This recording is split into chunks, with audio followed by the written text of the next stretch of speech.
Son las 10 y un minuto de la mañana, seguimos en directo en Buenos Días Wall Street. Vamos con nuestra entrevista. Hoy tenemos el placer de contar con Cosme Ojeda, profesor de Opinión Pública en la Universidad CEU San Pablo. Cosme, ¿qué tal? ¿Cómo estás? Muy buenos días y bienvenido. ¿Cómo te encuentras? Buenos días o buenas tardes desde España. Bueno, Buenos días, buenos días. Cosme, ya han entrado en vigor los aranceles. Día 7, desde esta medianoche aquí en los Estados Unidos. Venimos de un tira y afloja, de medidas de contramedidas, de exenciones a ciertos países, de el recrudecimiento también de las tarifas para otros. Te pregunto, ¿son viables estas medidas realmente? Y sobre todo, pues, ¿cómo defines desde tu punto de vista esta guerra comercial que prácticamente casi que acaba de empezar, aunque viene coleando desde abril, pero que tampoco sabemos muy bien hacia dónde nos va a llevar, ¿no? Bueno, efectivamente, uno de los problemas es la incertidumbre. O sea, aunque hoy entran en vigor medidas para 90 países, pero o sea, ayer ya había, o sea, desde la India mostraban su sorpresa por vamos a llamarlo, recargo del 25 hasta el 50%. En la Unión Europea, ayer varios periódicos en Madrid titulaban que el acuerdo del 15% era papel mojado. Entonces, o sea, no solo es el incremento de los aranceles, sino que además la incertidumbre de que vamos un poco hacia adelante y hacia atrás, medidas que parecen ya negociadas. O sea, hoy el New York Times en Estados Unidos sacaba un mapa de los países que ya tenían acuerdos como la Unión Europea, Inglaterra o Japón o Corea del Sur, pero parece ser que no son, o sea, los que teóricamente ya están cerrados, como decía yo con la Unión Europea, quizá retrocedamos porque hay luego aspectos concretos o productos diferentes a los que se hacen otros recargos. Entonces, lo peor de todo es la incertidumbre. Como decía hoy el presidente de unos grandes conglomerados industriales alemanes, que es Siemens. Muy interesante, y veo que tú mencionas países que pues históricamente de hecho han sido aliados de Estados Unidos, como el caso de Corea del Sur, pues la misma Unión Europea, y ahora los vemos en una situación completamente ambigua. Pero ¿tú crees que en el caso específicamente de la Unión Europea, tú crees que Trump apunta con una amenaza obviamente de imponer los 35%, pero veíamos como una especie de pausa, tensión por 6 meses, si no me equivoco, pero ¿puede continuar la Unión Europea confiando en Estados Unidos en materia comercial? Realmente, ¿cómo se ve desde allá para acá? ¿Sigue siendo Estados Unidos ese anclaje, ese socio confiable, seguro? Bueno, dicen, la mayoría de los economistas señalan o han recomendado, o revistas como The Economist han recomendado a la Unión Europea digamos, no adoptar medidas de represalia inmediatas, y la presidenta de la Unión Europea, de hecho, digamos que ha pausado o ha dicho que por ahora no quieren tomar represalias o que van a esperar. Entonces, en principio, eso la mayoría de los economistas coinciden en señalar que es lo más adecuado. O sea, no entrar en una guerra de usted me sube los aranceles, yo replico con unos aranceles similares, porque eso, o sea, ya está haciendo daño al comercio internacional estos aranceles. O sea, hay países que van a sufrir más. O sea, ayer lo decía la India, que efectivamente están gravemente preocupados, pero en Europa hay sectores que están preocupados. Hay, bueno, en México, desde luego, en Canadá, que están sorprendidos, pero, por ejemplo, un país como Japón, que vende muchísimos automóviles en Estados Unidos, que los negociadores son gente muy educada, porque tenemos que entender, o deberíamos entender, o deberíamos luchar porque el presidente Trump, o sea, claro, no debería tratar igual a los socios europeos o a los surcoreanos o a los japoneses que a China. O sea, el presidente Trump tiene razón cuando se queja del desequilibrio brutal comercial y de cómo quizá China en algunos aspectos no ha respetado los acuerdos internacionales o se ha aprovechado, digamos, con malas artes, en algunos casos, no siempre, de las normas internacionales de comercio. Pero eso no quiere decir que todos el resto de los socios del mundo, o sea, los 200 países del mundo, que suframos las mismas consecuencias o el mismo trato, países que han cumplido estrictamente con las normas, y que hay que señalar que además Estados Unidos es un gran beneficiado de los intercambios comerciales, igual que Europa. O sea, hay cosas que nos perjudican y cosas que nos benefician. romper este tablero de normas que han funcionado en el mundo, hay muchas cosas que corregir, como dice el presidente Trump, pero no en la forma, creo yo, que se está haciendo. Creo que todos coincidimos en que no hay ganadores, ¿no? En una guerra comercial. Te leía en alguna entrevista decir que Trump 2.0 nos está mostrando que el caos de su primera administración, tú lo definías así, va a ser superado con creces. ¿Hasta dónde crees que podría llegar el presidente en materia comercial? Bueno, desgraciadamente la primera administración Trump, que sí impuso una serie de aranceles fundamentalmente a China, pero la primera administración Trump del año 2017 sí que tenía muchos asesores, digamos, de gente en el Partido Republicano y luego en la administración o los funcionarios federales. O sea, hay que recordar que Estados Unidos, o sea, el presidente de los Estados Unidos es la persona que puede estar mejor asesorada del mundo. O sea, los mejores profesores del mundo, los mejores economistas, los mejores expertos están en Estados Unidos. Pero, Cosme, que luego le haga caso es otra cosa, ¿eh?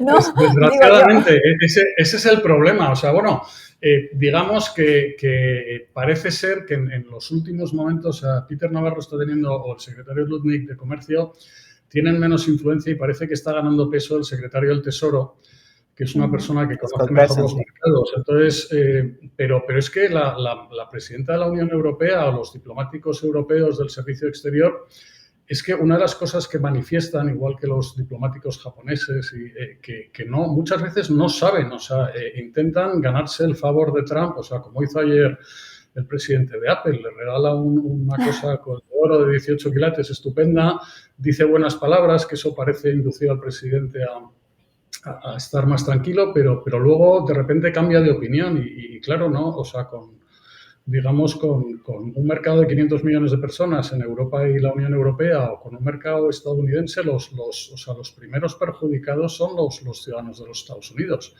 que ya están empezando a sufrir. O sea, todavía la mayoría de las empresas no han trasladado el coste porque están usando el inventario en las tiendas, pero coincide todo el mundo en que estas tarifas o estos aranceles van a afectar al bolsillo de los estadounidenses. Y hay que recordar, yo doy clase de opinión pública y las dos cosas que más decidieron las elecciones en favor de Trump, muchas veces de gente que no le había votado antes, uno era el tema de la inflación y otro era el tema de la capacidad cognitiva del expresidente Biden. O sea, la gente se sentía engañada y luego escuchaba al presidente Biden y a su equipo decir que todo iba bien en la macroeconomía, pero iba al supermercado y las cosas habían subido y desde luego los aranceles van a hacer subir los precios de muchas cosas.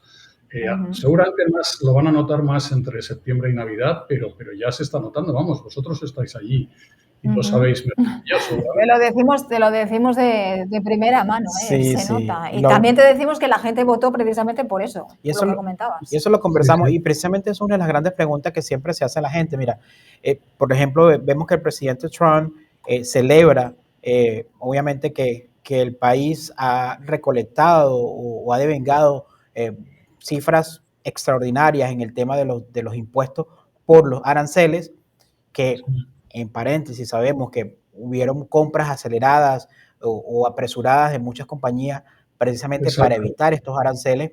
Pero esa es la pregunta, ¿quién termina pagando los aranceles? O sea, ¿cómo termina ponderándose ese efecto de aranceles en los productos, en el día a día? Porque a veces la gente parece o no lo cree o muchas personas no terminan de entenderlo. Bueno, explicabas muy bien, acabas de explicar, o sea, al final la gente ha anticipado compras, entonces gente que sabía o empresas que sabían que iban a subir los aranceles ha traído mercancía a Estados Unidos, entonces han anticipado compras, entonces eso mueve la economía o parecía que la economía no estaba siendo afectada por las primeras medidas de Trump. La bolsa, por ejemplo, ha subido mucho después de aquella caída brutal antes del Liberation Day.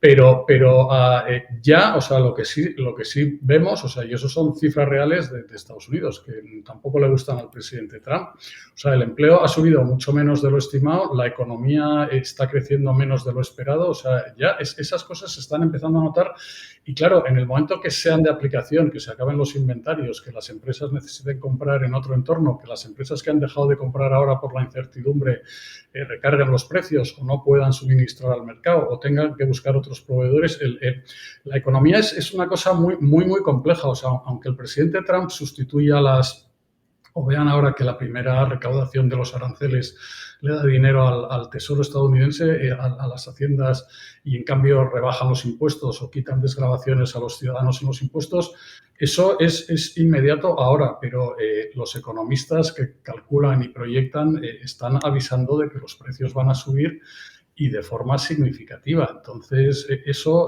no ha llegado todavía, pero hay indicadores económicos que, vamos, los profesores universitarios es más fácil hacer proyecciones o hacer gráficos de lo que... Esto es como cuando avisan los hombres del tiempo de la tormenta o el huracán que llega a Miami. O sea, tú lo ves venir y dices, mira, va a tardar 3 días. Ay. Bueno, parece que hemos perdido por un momento la conexión con Cosme. Enseguida vamos a Sí, recuperar. Ya te escuchamos. Sí, perdón. No te preocupes. Estamos en vivo, no te preocupes. sigue porque estaba muy interesante. No, decía que, o sea, que hay que hacer caso a los expertos y en Estados Unidos, o sea, tardará un poco más en llegar los efectos, pero tardarán. Entonces, o sea, no es cuestión solo de decir, bueno, como hay un desequilibrio comercial, pues vamos a imponer aranceles a otros países y ya está. Y entonces el gobierno de los Estados Unidos ingresará más dinero por aranceles y así podremos rebajar los impuestos a los ciudadanos. En Europa, por ejemplo, o sea, aunque el tema de la percepción de los ciudadanos, en Europa hay mucha gente, como en Corea del Sur, en Japón, muy proamericana, que ha entendido siempre la democracia, que nos hemos beneficiado del comercio durante décadas. Entonces, la gente que compra unos Levi's o unos Dockers, como compro yo, unas New Balance, o sea, si mis amigos no pueden vender aceite de oliva en Estados Unidos, yo debería comprarme unas New Balance o puedo comprar unas zapatillas italianas o inglesas. O sea, los consumidores en Europa por ahora han castigado mucho a Tesla, a Elon Musk, y empiezan a castigar la opinión pública, como decía yo. O sea, por ejemplo, una empresa tan mastodóntica como McDonald's solo ha sufrido una baja en ventas de un 1%, pero empiezan a notar que en la opinión pública empieza a haber un cierto rechazo a estas medidas americanas. Entonces, ¿eso cómo afectará a la economía? A lo mejor Estados Unidos cobra aranceles, pero la gente empieza a comprar menos productos por todo el mundo y eso no es bueno para la economía de Estados Unidos. Entonces, es un conjunto de cosas. Cuando estamos intentando restablecer un orden mundial sobre el comercio, tenemos que tener en cuenta no solo los aranceles o los ingresos de este último mes, que en Estados Unidos efectivamente la recaudación por aranceles ha subido, sino cómo afecta a la economía en muchos... La economía del mundo está muy interconectada. Entonces, todos estos flujos o sea, poner aranceles a Vietnam o a Bangladesh y en cambio no ponérselos a China o ponérselos a China, pero no es la fórmula para corregir los desequilibrios, y en eso sí tiene razón el presidente Trump, que el déficit comercial de Estados Unidos se puede corregir de muchas formas, pero no penalizando a los socios y a los vecinos como México y Canadá. Bueno, hablabas de varias cosas que me han llamado la atención, ¿no? Todo el tema de la opinión pública y de cómo se puede empezar a ver a Estados Unidos desde fuera a raíz también de estas medidas que para muchos son bastante punitivas. Y hablabas también de eso, ¿no? Y a raíz de eso te pregunto, ¿no? Porque hemos visto, por ejemplo, el caso de Brasil, ¿no? Ha sido muy duro Estados Unidos con esos aranceles a Brasil y todo por un contexto político. O sea, Lula va a convocar, de hecho, a los BRICS, es lo que leí hace poquito, para responder conjuntamente a estos aranceles. Estamos viendo que los aranceles ya dejan de ser una herramienta puramente económica, como se supone que tendrían que serlo, para ser parte del tablero geopolítico, ¿no? Y esto me imagino que ya tiene cierto peligro. Si lo tienen una guerra comercial, si ya lo utilizamos como una arma política. Claro, no, yo creo que no es bueno mezclar, o sea, la economía, al final, como decía también un expresidente americano, es la economía de estúpidos. Yo creo que es muy importante no mezclar peras con manzanas, como decimos aquí en España. O sea, el presidente Trump puede tener sus preferencias o puede preferir al expresidente brasileño que al actual presidente Lula. Yo creo que Lula también se equivoca, o sea, convocando a los BRICS. O sea, los BRICS sí que han hecho cosas que deben ser corregidas. O sea, el tema del petróleo, de penalizar a países que compran petróleo a través de... Además, es el caso de Venezuela, o sea, Irán, no solo de Rusia. Entonces, esas políticas, o sea, de hecho, están incumpliendo normativas de los acuerdos comerciales internacionales. Entonces, lo que hay que hacer es pedir que se aplique la normativa o que se cumplan las sanciones, pero no castigar a Brasil porque el Tribunal Supremo diga una cosa u otra. O sea, nos puede gustar más lo que dice un Tribunal Supremo en Brasilia o en Madrid, y sin embargo eso no tiene nada que ver con los acuerdos, no debería tener nada que ver con los acuerdos comerciales. Claro, porque estaríamos viendo una intervención directamente ya en cosas internas de política de cada país y cuál es el límite, dónde está el límite, pues obviamente de la independencia de cada nación de tomar sus propias decisiones. Yo no creo que, de hecho, acá tampoco el presidente Trump le gustaría que de otro país le estén diciendo o dictando este tipo de cosas similares, ¿sabes? Ni qué hace o qué no hace acá en Estados Unidos tampoco. Aparte, pues está el tema en eso de los BRICS que tú mencionabas, no hablamos un poquito del tema de la India y de lo que está sucediendo con India, Rusia, una supuesta reunión que pueda venir también entre Putin y Trump. ¿Tú ves eso viable? ¿Tú crees que realmente Putin va a dejar de hacer digamos, su avance hacia Ucrania solamente por una negociación con Trump? ¿O tú crees que simplemente es un gesto para ganar tiempo? Bueno, yo ahí sí que creo que, de nuevo, o sea, los BRIC que nacieron, o sea, con Brasil, India, China y Rusia fundamentalmente, pero esta nueva política de crear un nuevo sur, o sea, precisamente porque las relaciones o el orden económico internacional que liderado a Estados Unidos que está siendo puesto en cuestión o que está siendo por el mismo presidente de los Estados Unidos, yo creo que es un orden establecido que sí que precisa de correcciones, pero desde luego a mí me gustaría seguir viviendo en un entorno económico mundial organizado más por Estados Unidos y sus socios europeos que en un mundo organizado por China y Putin. O sea, me gusta más o creo que es y favorece más. O sea, por ejemplo, entre los 90 países que ahora digamos que hoy tienen este nuevo sistema de aranceles, están países como Bolivia o Ecuador, que son los países latinoamericanos no están bien integrados en el comercio internacional y muchas veces es porque ellos han cerrado sus mercados, pero también otras veces tienen toda la razón de pedir que se abran otros mercados. Pero, por ejemplo, América Latina, que ha cambiado tantísimo, iba a decir en 10 años, ha cambiado en los últimos 5 años. O sea, China es el principal socio comercial de muchos países en América Latina y en Centroamérica. Y al principio, en muchos países de América Latina, como China está comprando todas las materias primas, todos los productos alimentarios, hubo muchos países como Lula, como gobiernos más latinoamericanos, digamos, de progresistas, que defendían un nuevo acuerdo y vieron en China un nuevo socio que les compraba todo y lo abrazaron muy, muy contentos.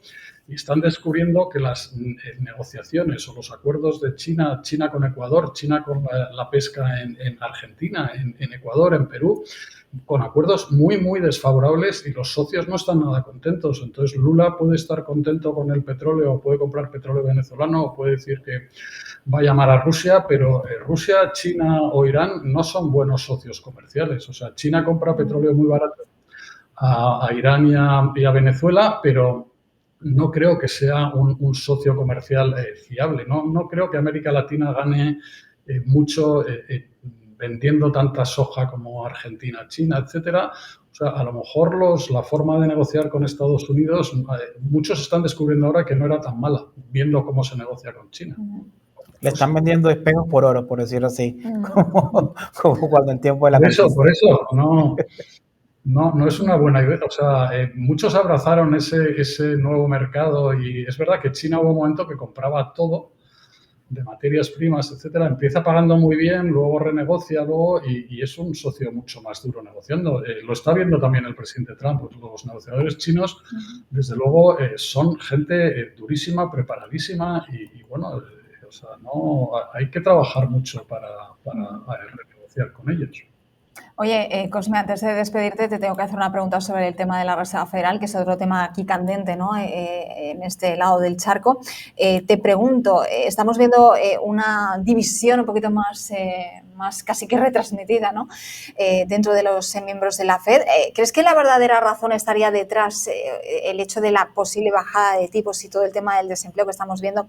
¿Crees que va a haber o cuál es la verdadera razón que hay dentro de la división de la Reserva Federal? Y sobre todo también, como ya tenemos ahí nombres sonando fuerte, que están un poquito más alineados a Donald Trump, te pregunto si crees que va a perder ese carácter de órgano independiente cuando haya un nuevo presidente.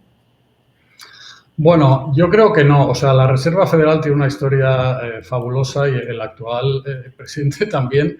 O sea, es una persona muy fiable. De hecho, Trump no lo ha despedido, que era su primera intención, porque es muy impulsivo, pero sí que, o sea, la gente de Wall Street, las grandes empresas tecnológicas que están todos encantados con cómo se ha recuperado la bolsa, etcétera, todos están diciendo que si fuese despedido de malas maneras el actual presidente, perjudicaría a los tipos de interés, entonces llegaría justo a provocar lo contrario de lo que quiere Trump. Entonces, precisamente por eso Trump no ha tomado la decisión, aunque le encantaría haberlo hecho ya, pero yo creo que las instituciones económicas se tienen que regir por gente así seria, discreta, que maneja muchos números, y yo creo que sería muy inoportuno, vamos, hay ejemplos por todo el mundo de cuando ha habido enfrentamientos con reservas federales o bancos del Estado, de que los dirigentes en democracias o en dictadura, está pasando en Rusia, que la presidenta del banco estatal está diciendo de forma muy diplomática, porque es como Jerome Powell, si es que hablan de forma muy discreta, pero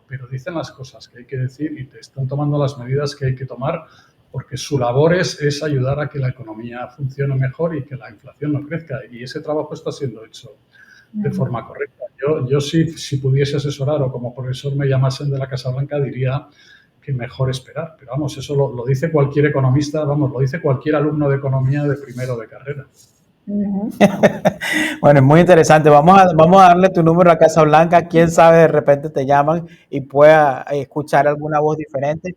Pero muy interesante todo lo que estamos hablando. Obviamente, pues por temas de tiempo no vamos a poder seguir extendiendo más cosas, pero te queremos extender sí otra invitación porque creo que hay muchísimos temas para hablar, muchísimos temas para seguir viendo. También ver cuál va a ser, como yo siempre digo, mira, todo efecto o todas las cosas que hacemos tienen una causa y un efecto. Entonces, muchas veces se toman decisiones, se hacen cosas, pero no se mide lo que va a generar a futuro. Entonces, obviamente estamos viendo una reconfiguración total de la política, de la geopolítica y de la economía mundial, porque toda la economía mundial hemos visto que está siendo, digamos, redireccionada por lo que está sucediendo acá en Estados Unidos. Y creo que va a ser interesante también ver qué va a suceder ahora ya que tenemos los aranceles sucediendo. Ya estamos en el D día, pero el de aranceles. Sí, efectivamente. Bueno, en este mundo cambiante, nosotros en Madrid ya tenemos somos la universidad privada más grande de España y tenemos un 20% de alumnos latinos. Y tenemos alumnos estadounidenses, porque hay mucha gente que quiere aprender español. Entonces, o sea, el mundo, o sea, son intercambios. Si los alumnos tienen problemas para entrar en Estados Unidos, en vez de ir a Miami, vendrán a Madrid. O sea, es ley de vida. Meggy, se la pasan bien también en Madrid porque es hermoso. Ha mejorado mucho. Sí, bueno, en Miami tampoco tampoco se vive mal, ¿no?